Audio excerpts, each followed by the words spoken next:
Hey all, Tyler here again. This time we're going to take a look at the tone mode. This is going to be a quick video, so try not to blink.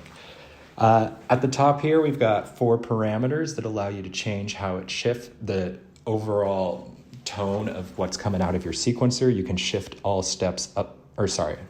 values up and down a step or a bunch of steps using the step shift mode. So you can see we're going to go down 7, go up multiple octaves, multiple steps. I think you can go up 8. No, I've said it 2. Unlimited. I'm going to have to put something there. That's not good. But yeah, that's how you shift it by steps. Again, every time you shift anything in the Ouroboros sequencer, it's always done to scale and in key unless you're in octave mode. So you also have this octave shift. The other thing you can do is select how many notes are allowed to play.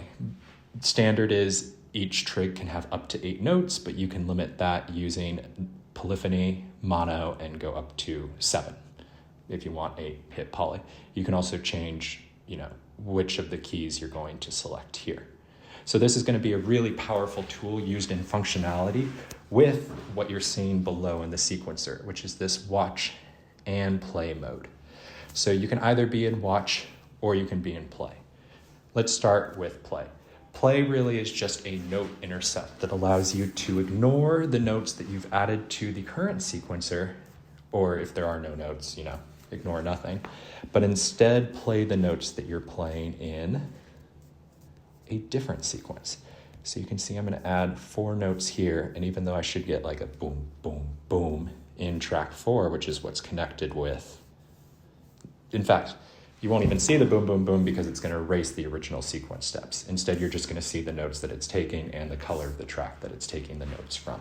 So it takes the absolute notes. It doesn't consider any of the changes from the tone or the arp of the track that it's stealing notes from. This allows you to add chords in one track, transform them, and then move the chords over to another track and say maybe you just want to take mono in the lowest and let this new track become your bass track. So I'll press play and you'll see it's playing the notes from the original track. If I turn it off, now I get the notes from this track sequencer. It's a really integral piece to how the entire interplay of harmonic relation is built within Ouroboros. The watch is very similar. You can only be in watch or play, but while in watch, press the track that you want to be watching, and you can see the sequence steps that I originally added are still shown, but now I have these steps with a square. The steps with a square represent filled trig steps in the track that you're watching.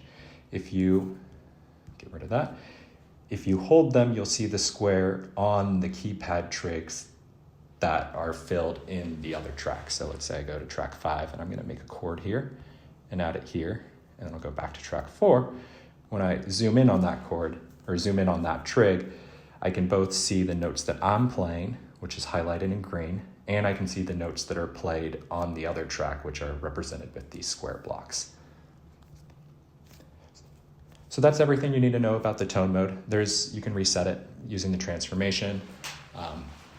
It's really a way to limit how much time you have to spend playing with the sequencer, and instead allow you to get your chords down, steal them in a variety of ways from each of the tracks, and then add variation to them with the ARP.